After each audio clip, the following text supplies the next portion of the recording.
Welcome to the program. There is the People's Bench, and I am your host, Fred Ogweno. We are coming to you from Muthu Silver Springs Hotel here in Nairobi, a very nice place where you can just come and relax. And for much more, scan the QR code right on your screen. And also allow me to remind you to subscribe to YouTube so that anytime we have this kind of conversation, you'll always be able to get the notification.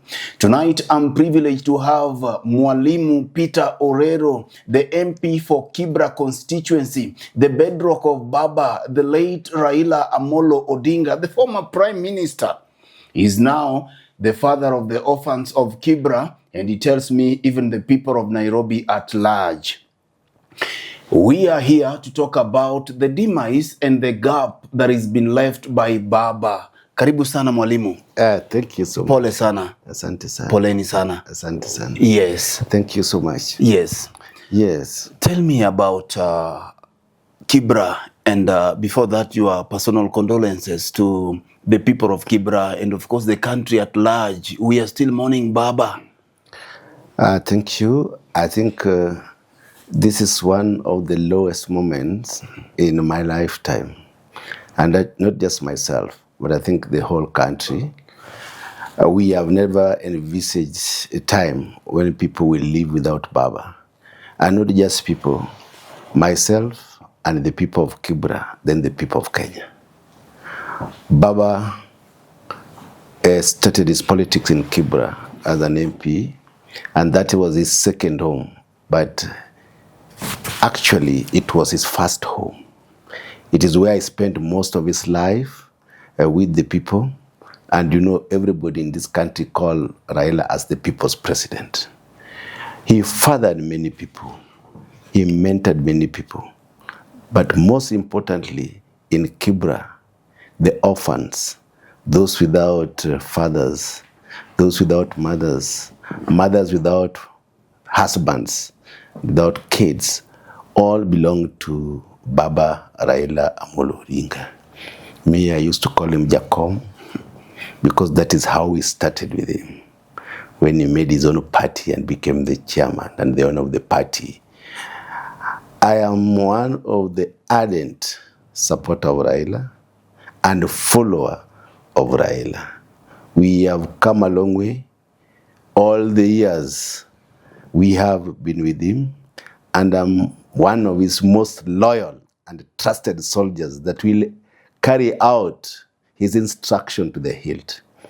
I want to give my condolences for my family and also for the constituency that I represent, that is Kibra constituency.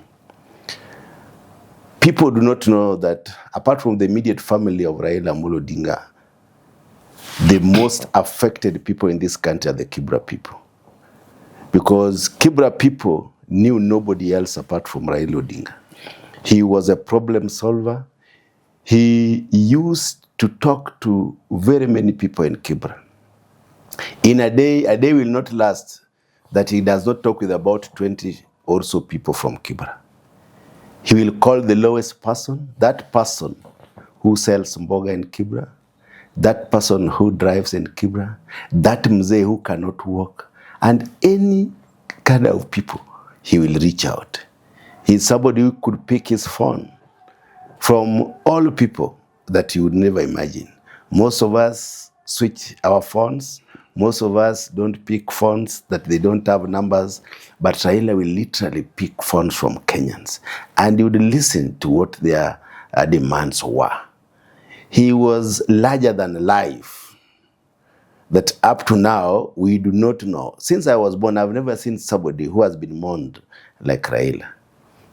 I am sure, I was looking at some of the videos, how people have come from Germany to come and mourn Raila.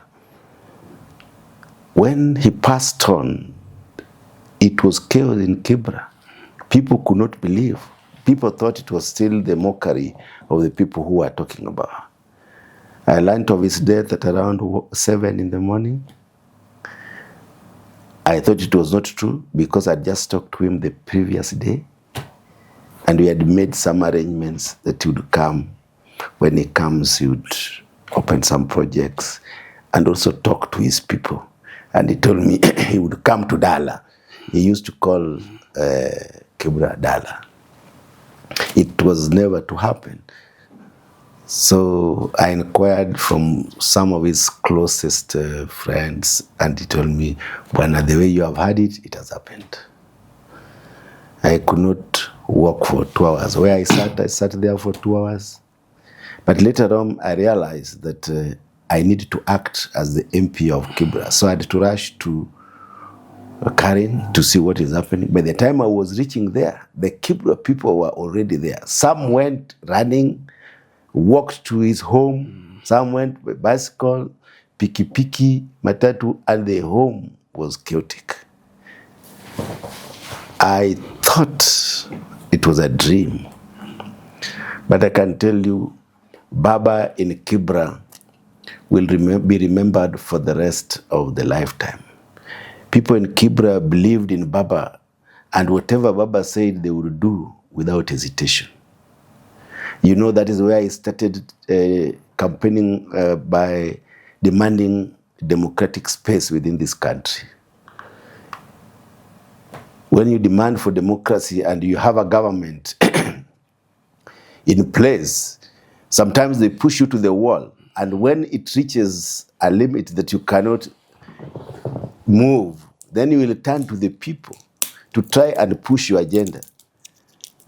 When you reach a point of no return where the government has refused to recognize your aspiration and the demands of increase in democratic space, then it turns to the people and talks about picketing. And when we talk about picketing, it is in other terms, it is called demonstration.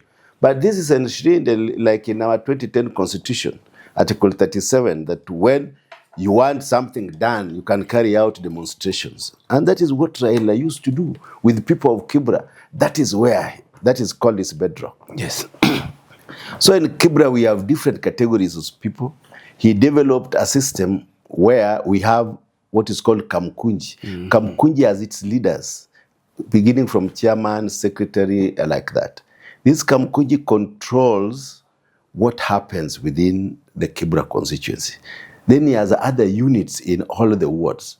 So every Sunday, we have a Kamkunji in Kibra from 10:30 in the morning to 6, where people gather and listen to the politics of the country and what is happening in the country and the way forward at other developments. So Agwambo or Baba or Jacom used to talk to these people like if you have to do demonstrations. He just needs to make one call and everybody would be there. And when he says go, we will all go. When he says stop, we will all stop. So I think the death of Raila has left a gap in Kibra that no person can fill. He used to educate thousands of students. He had a foundation, Raila Odinga Foundation. The wife, that is Mama Ida, also has a foundation. And also, she educates quite a number of people. The daughter, Rosemary, educates Winnie, Junior. I do not know how these people are going to live. He used to take care of the widows. He used to give support to those who had health complications. He used to support. And now that he has gone, I don't know whether these people will survive. You know, I'm the one left to look at the whole of these people because I am taking care of his bedroom. So one is that I must up my game But I must also look for support from well-wishers to try and maintain this kind of legacy that Baba left for people. I hear you, Mwalimu. And that prompted my calling you to this show. And I appreciate you for making time to come. The kind of devastation that come with Baba's death in Kibra, the women, the widows, the widowers, and the children that he used to educate, some of them could be going through a lot of, psychological trauma inwardly. They may not come out. What are you doing? Or have you heard of such kind of cases? Because people could be going without food in their homes just ever since Baba lost his life. You are not far from the truth that since Baba died, some people even thought that they have nothing to live for. Oh, yes. Some people were living because of Baba. And now they are in those instances. We have, what is good for us is that in Kibra, we have CHPs. CHPs are community health promoters. We meet with them regularly because each person has 100 households to look after. And we have over 1,000 of those CHPs. And we have tried to look at what impact has this brought in Kibra. We have called some of their leaders to tell us, to convene a meeting, to find out the impact of Baba's death, because they can reach the households within Kibra. And I think this is going to help us to determine the number of households that have been, all of us have been affected, but there are those who have been seriously affected because Baba used to deal with them directly. You would be amazed if you were to be in Kibra. Some of those youth, some of those mamas could just pick a phone and would call Baba while you are seated.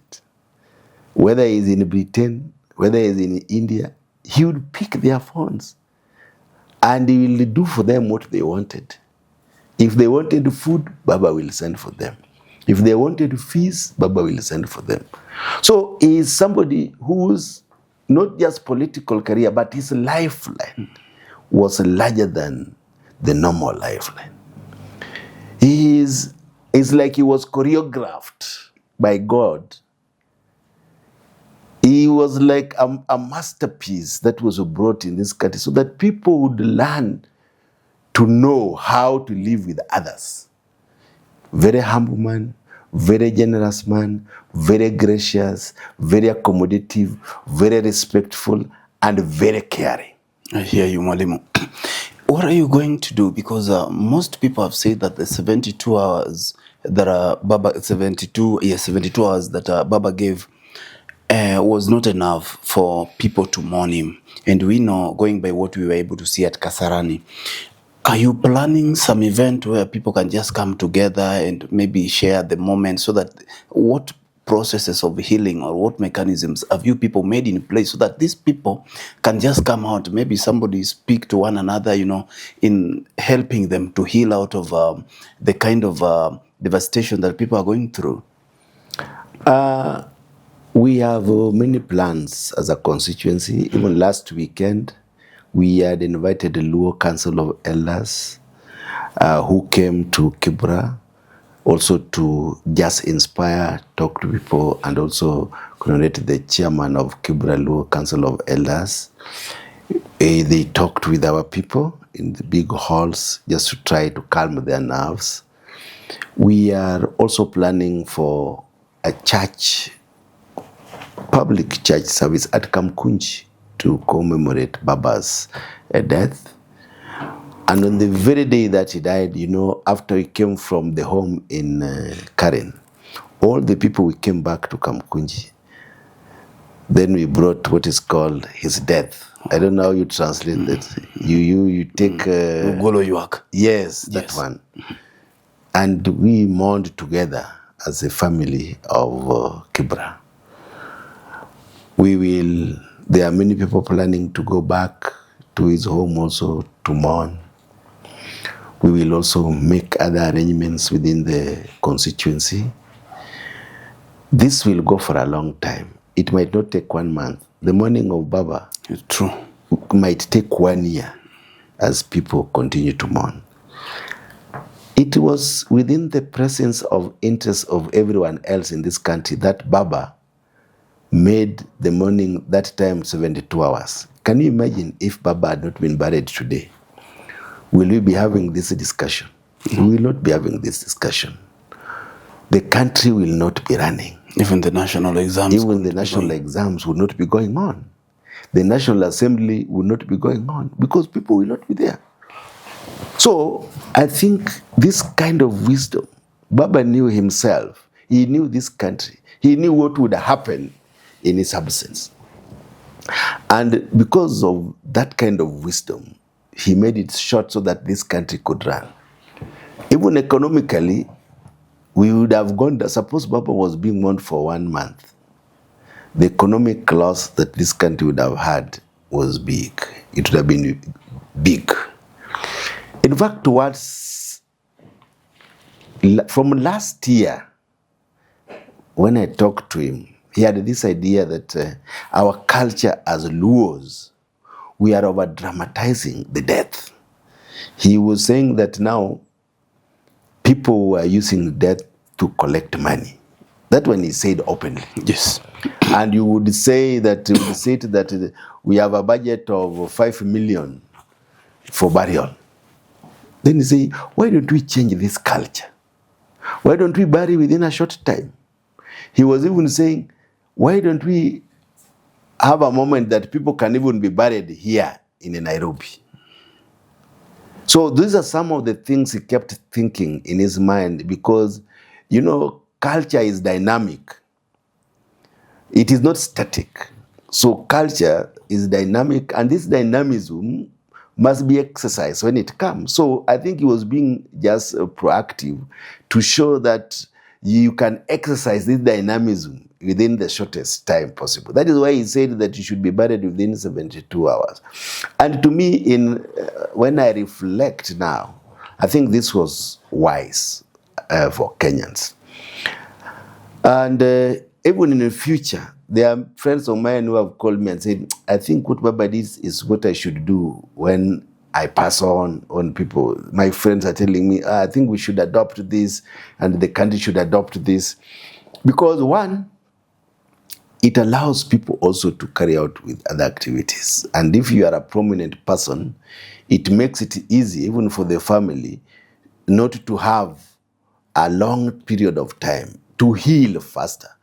You can imagine now, Mama, if she was still mourning all this time, she would develop some kind of the pressure, you would be diabetic, you would be what? This kind of old age problems.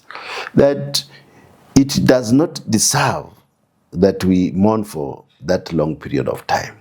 So I think, to me, when I look at it, it was a wise decision with the stature of Baba. I think there was quite a love for the country by Baba. Even in his death, that he saw what was going to happen.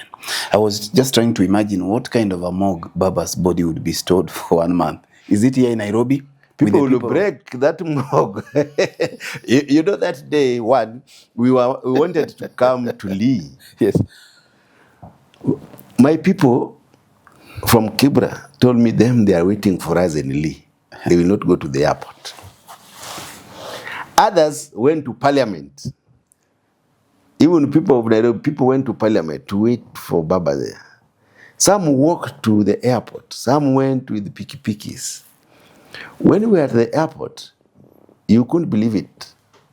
When the plane landed and the guys, youths were still outside, they broke and went to the runway. It is something which has never been seen. It's the most protected area, the runway, because you expect international flights to come. The flights are to be diverted.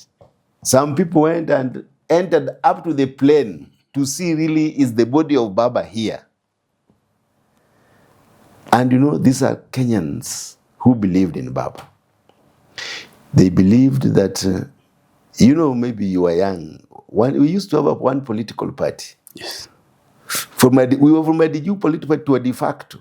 And it was not easy to change that constitution to have a multi-party system, a multi-party democracy. In 1992, I remember when I was at Kasarani and saying, you want it? We will be a multi-party democracy. It was because of pressure of Jaramogi and Raila that brought that democracy in this country. People do not remember how this country, you could not be 5 people in a car. You would be told that you want to overthrow the government. So you'll be taken to jail when we had a single-party state. You cannot be walking 5 men. What are you doing? The security will ask you, what are you planning? And that is when we used to read what is called Mwakenya. When Raila was in detention, we had, and Koigi Wamwere, I think, when he was in exile in Norway, we used to read things called Mwakenya about the state and the ills that the state were doing. That Mwakenya, me, I used to hide in a river. You know, when I go home, Aushago, there was a river. So I used to put in a juala, then tie it, then go and dig it along the riverbank. And at 6, then I sneak and go and read that Mwakenya and see what they are talking about, the ills of the government. And that is when Raila was in detention. So they inscripted in our minds that we need to have a multi-party democracy in this country. You were a close friend of Baba. Tell us what he might have shared with you about his life in detention and how things were there. You know, kuna vitu alikuambia tu. You know, one thing that you must know about Baba is that you must keep secrets. That is one rule. 2, you must not talk aimlessly. 3, Baba used to say that what has passed, you forget about. You think about the future. But Mheshimiwa, But I want to tell you, I can share briefly. yes, without going into the details, but just painting that picture of what he went through for the sake of this country. You see, when he was in detention, he was put in a room that he could not sit. He would stand throughout the 24 hours. And in that room, they would pour water from the top, dropping on his head, drop by drop. For 24 hours, he cannot sit. And that water would reach somewhere here, urinate in it, shit in it. It is cold and with very bright lights. And he told me they would bring snake from up, like he was going to hit on him. And throughout would stand like that for 24 hours or even more than that. So the kind of torture that he underwent at Nyayo basement was serious. So he suffered for the sake of this country. He could just tell you a bit of those stories. You know, you don't need to share them here. But what I can tell you is that Baba sacrificed for the sake of Kenyan people. And he was still able to forgive Moi and his people. Even after all that, what this says about Baba's ability to forgive his tormentors and enemies, including those who stole his elections. Mwalimu. One thing he kept telling me is that forgiveness is a virtue and is key to life. One of his greatest role model is Mandela. And even Mandela forgave the apartheids, those who ruled them in South Africa. Mandela was detained for many years, just like Baba. So he got his inspiration from Mandela. And that is where his forgiving heart grew.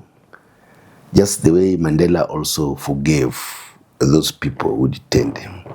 So Mandela, that is even why one time Mama Ida was telling us how she named Winnie. So they had a lot of respect for Mandela. And I think you must always have somebody who inspires you in whatever you're doing. Even me, Raila inspired me a lot. He was my role model as a politician. And I really want to copy some of these attributes that he had. Of course, the traits you can never copy because they are inherited, but you can try to emulate what he was doing as a politician. So I think that is why he forgave even more himself. And by the way, when in 2002, when Kibaki took over and Raila was the prime minister after a very contentious election, everybody thought that they were going to go after Moi's wealth, everything. But Raila stood firm and said, no, this is a former president and must be treated as a former president. And he refused. Moi led a peaceful life because of Raila. Thank you, Mwalimu. Let's come to a bit of politics of Nairobi and politics of ODM. Many pundits are saying that those who were close to him, like you, that your political days are numbered. Alikuinua mkono? I don't know whether it is a perception or a reality. Of course, you are saying alituinua mkono. You know, let me sit properly. Tell me in this country, who Raila never carried the hand. When Kibaki got an accident during the campaigns, I was there from Machakos at that junction. It was Raila who took him to the hospital outside this country and campaigned for him throughout when he was on wheelchair. See that he carried his hand. When Uhuru, the former president, had a lot of pressure, Raila carried his hands. Recently, when our president had a problem, Raila came in for him. All the ODM parliamentary candidates, Raila carried their hands because they represented the ODM as a political party. When I contested, I first contested on the preliminaries with an incumbent as an MP, and I beat him flat-foot. Now I became the bearer of ODM, a political party, as a candidate. When I become a candidate and Raila is the owner of the party, why can't he carry my hand?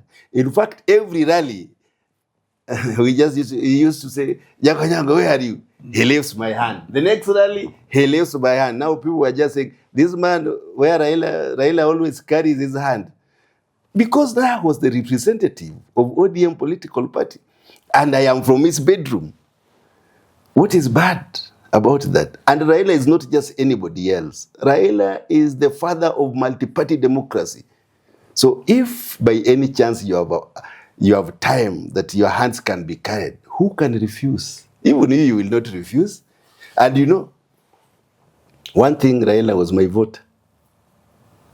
He voted for me. And his vote carried almost 30,000 votes.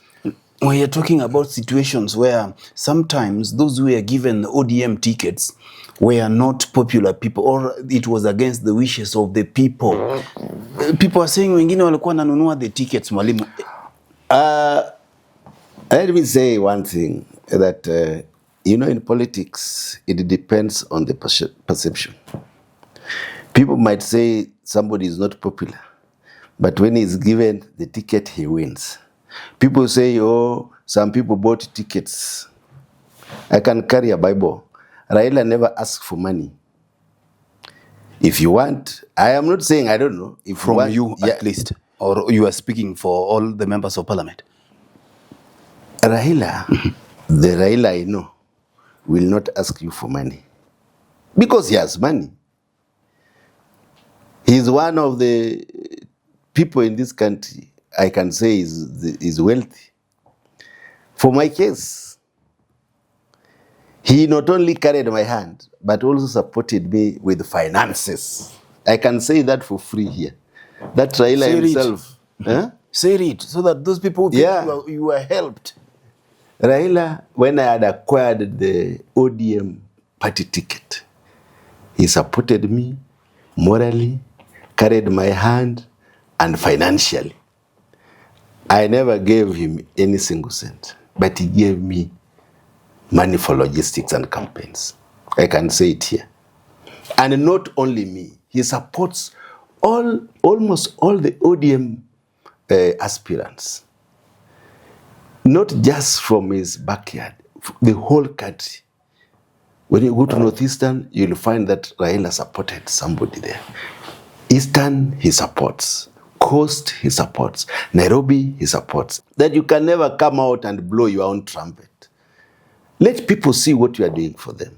So Raila as a person, people can always talk. There is no gracious man.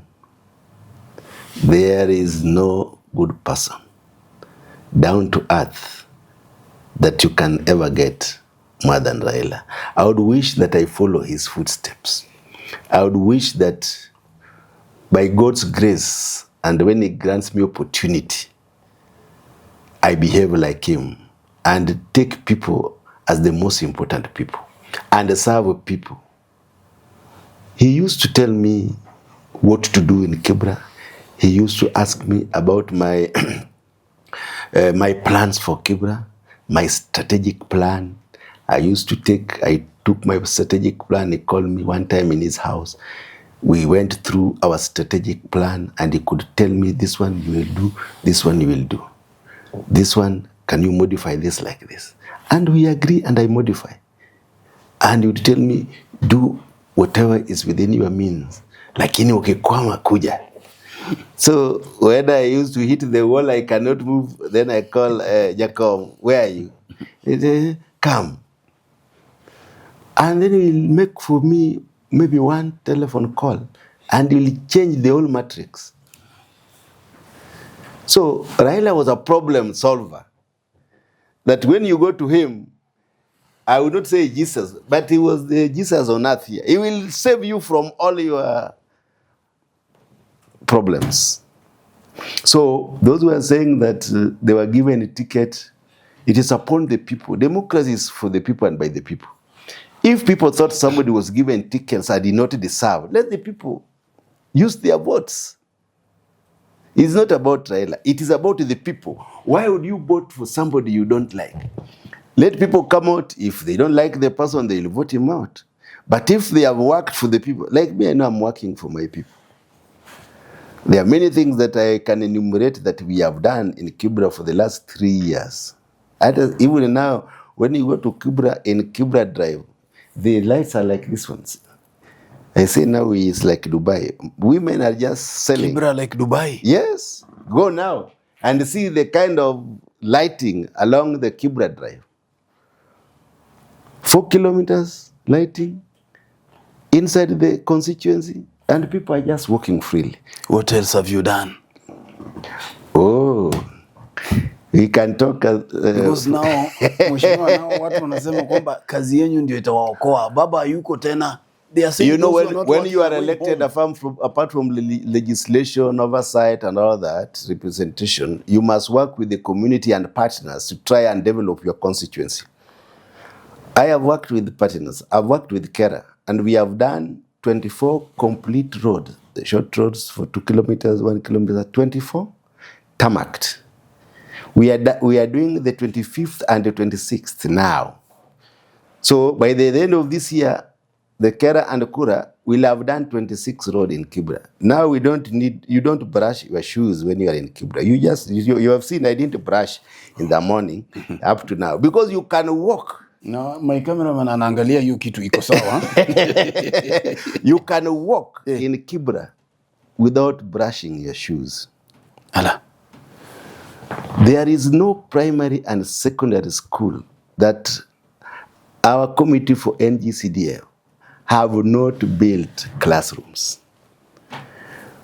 and have not renovated.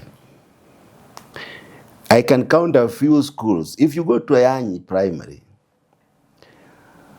through the NGCDF and World Bank, we have done 16 classrooms. His Excellency, the President, is doing 10. So we have 26 new classrooms in Ayanyi Primary. One single school. One single school. If you go to Olympic Primary, we have done 10 classrooms through NGCDF and World Bank and renovated the whole of that school, a school which has 5,383 students.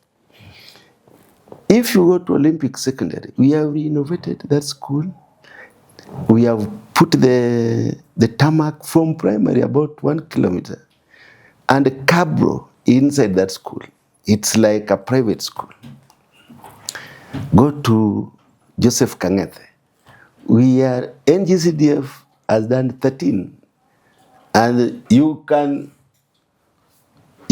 go and check what I'm talking about. If you go to Bagathi Girls, we are doing 5 classrooms. They are already through. Bagathi Primary, we have renovated. Toi, we have renovated. All Kibra, we have. There is no single school in my constituency which is public that we have not done. Great work, Mheshimiwa. We are doing the buses. We have brought in the buses. We have partnered. We have done a TVET in Kibra.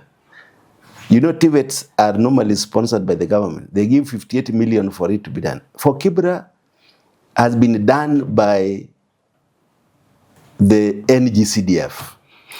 And it is running, and we have graduated. We have brought the 50 computers and everything else. We have connected with the Easy EPZ, and they are working. So we are doing so many things to help and empower the youths. So what I'm saying, those are just a few. If you go, you will see lights, everything. So what I'm saying is that we are trying to do the work for Kibra, because those are the people who gave me their votes. They must see why they elected me as their MP. Wonderful. I must give back to the society. Wonderful. And soon we'll do the People's Bench from there. We are organizing in one of the halls there. We will have your electorate there. We just talk about what is happening in Kibra. What we will do, we have done a hall in Raila Education Center. It's a 3-story building with a hall at the top which carries 1,000 people. Great. Which will soon be opened. The late Jacob was to open it, but you know what happened. But soon it is going to be open. So when you come, we take you to a hall that has been done by NDCDF, carrying 1,000 people in the school. Wonderful, Mwalimu. In the economy of time, they used to say Baba for us all, but now everyone in ODM for himself, members of parliament. Nairobi itakuwaje, Mheshimiwa? ODM dominated. You know Baba used to control Nairobi? Yes. Before, during our last meetings, he used to tell us that we have to retain all the seats of ODM in Nairobi and add others. And I think as ODM political party, we need to organize ourselves so that what we can do for Baba is to carry out his legacy, continue with his legacy, so that the people of Nairobi will also live to remember Baba, that his legacy did not disappear with his death. So I think as a member of parliament of ODM, one of my singular duty is to ensure that the seats that we have in Nairobi are retained. And I think the moment is now. We need to start moving and working. And hopefully, when you'll call me back here again, maybe after 2027, we will discuss how we got these seats back. Yeah. I hear you, Mheshimiwa. Because we remember how Baba used to control the politics of Nairobi. Do you think we will ever have someone with that power, whose word is like law? When he says left, it is left. When he says right, it is right. And will we really have such kind of a person in this city? You know, such people are rare. Even in the Bible, you can only hear of Musa, who saved the people from Egypt to Canaan. You don't hear of other people again. You can hear of Mandela. You know, the rare traits that we have in this world. You can hear of Pilato. You can hear of those kinds of people. Socrates, you know, the big people. So these people are rare, and they only come once in a generation. Hopefully, one might emerge in the future. But we can never say that we'll have the same kind of people now. It might take time that we can have a person of Raila's stature, that when he says left, that is where we go. When he says right, that is where we go. You have never gone with Raila in a mandamano. The mandamano we went when he was almost killed. They were shooting live bullets. You know, I told my security that even if we die, we will die fighting for Kenyans. You were there with him. My vehicle was the one behind his vehicle. And I had to ask his driver to shield my vehicle because his was bulletproof. So we saw death like this. But we said, why, if we die, let's die for the sake of this country, for the things to be done right. So that is the kind of sacrifice that Raila can do. When he says we go, he will be the first one. He says, let me be in front. Let them shoot me first. Yes, before they shoot you. So he was ready to sacrifice for Kenyans so that they get the democratic space that people would want to do. Unaona ile ya Tanzania? You know, I read in social media, in 48 hours, wale Tanzania bwana wamehesabu, na vile wamehesabu kwa Kiswahili 1, 2, 3, na hiyo 48 hours wamehesabu milioni 31 bwana. Hiyo ni ukweli ama urongo bwana? 48 hours. 48 hours. 31 million 31 million. We have never had 31 million votes in this country, and it takes almost a week. So if really they could count that, we need to go and learn from them. But if it was not right, then we also need to learn how they did it. Well, now that you have mentioned the issue of social media, hebu tuambie ile mambo, because hii inapelekea Ruto. Ulipatikana namna gani mwalimu? You are spoiling the good show. Inapelekea Ruto mwalimu. You are now spoiling the good show. You want these jerseys to come after me. You know, that was an instant of accidental situation of an incident. It comes momentarily and it goes the way it has gone. Were you aware that you were being recorded? Were you aware that Larry was recording you? In fact, now when I was moving, then I saw, you see, let me not discuss. I think yes, it is something which has been done. But just a bit, a light moment out of it. You know, my driver went to court, he was charged, he paid the fine. Yes. And I think it ended well. I think we are law-abiding citizens. Yes. So that is why we are here. Yes. So we are good people of Kenya, and I think we respect the law. Yes. But I realized it was Larry. When now we tried to move and allow him to go, but he insisted. So I realized it was him. But I think we have made peace. Have you looked for him, Mukunywe Kacha, even a Larry Mado? Not really, but it died a natural death because action was taken by the law enforcing agencies. My driver was on the dock. He was charged, and the charges were preferred. And I think, you know, when you become a politician, you expect anything.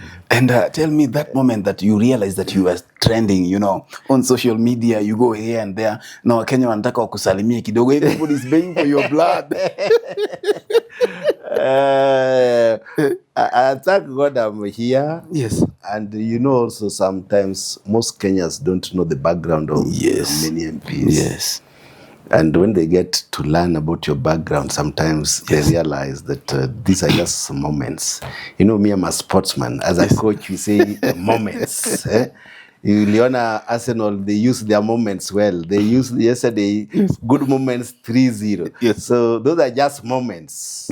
So, and when they disappear, it is good for us that, you know, our lives are exposed. Yes. In fact, even my vehicle now, sometimes when I meet the police, they say, wewe. Pita raka. Usipite pande ile. You are members of parliament. When they saw it trending, you are fellow members of parliament. Did some of them try to reach you? You are many. Mheshimiwa umechoma. You know, sija choma, you know. It was not in bad taste. Yes. Yeah. So when you know something is not in bad taste, you don't feel bad about it. And it's not that I don't want to say what was happening there. Even that day, my schedule was very, very tight. I was rushing, I was coordinating the ODM at 20 spots in Mombasa. I was rushing to go and get my bag to rush to the airport. Even that trending, I didn't even see it until I reached Mombasa. The first person to call me was the PA of Dani, we former MP of Ngala, remember. He called me and told me, have you seen this? When I looked at it, already the social media was in the buzz, saying, what? But it did offend me because I know it was not in bad taste. It was a bit of the duty was calling. Although I've never wanted to explain this. Yes. You know, sometimes you don't need to explain. Yes. The others will still say, why didn't you plan your time? Why must you do this for Kenyans? And I think it ended. And do you think that by that kind of anger, do you think Kenyans are just frustrated by their elected leaders so that you were just being lynched on behalf of others? The moment you become an MP in this country, sometimes you become an enemy to many people.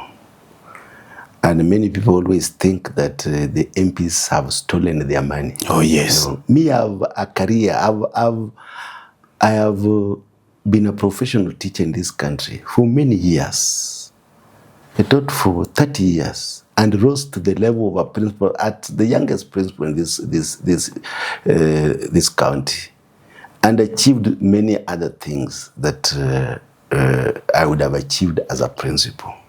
Very strict. All the schools that I went to, all the years that I was there as a principal, the performance improved every year that I was there. I was in Langata, I got the highest performance that nobody else has ever got since I left Langata. I came to Upper Hill.